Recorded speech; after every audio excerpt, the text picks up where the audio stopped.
Les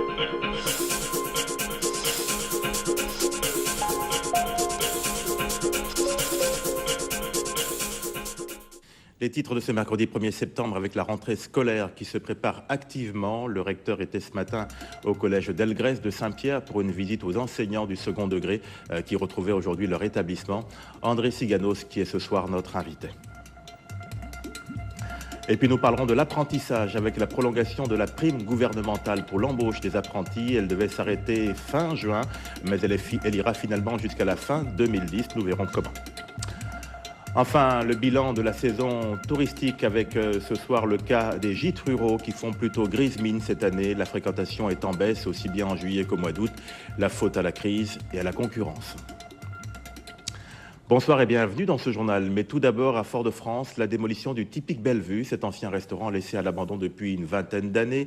Suite à des problèmes de succession, il était depuis squatté.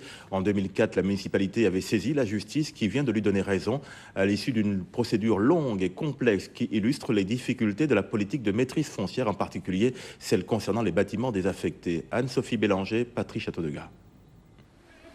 Un bâtiment insalubre, délabré, abandonné et squatté. Difficile d'imaginer qu'il y a 25 ans, le Typique Bellevue faisait figure d'institution à Fort-de-France. C'est donc avec beaucoup d'émotion que les riverains observent sa démolition, mais aussi des sentiments parfois contradictoires.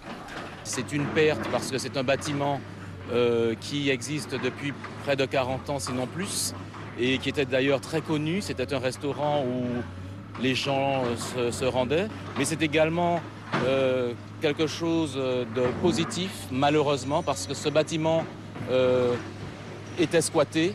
Il y avait également des problèmes d'hygiène.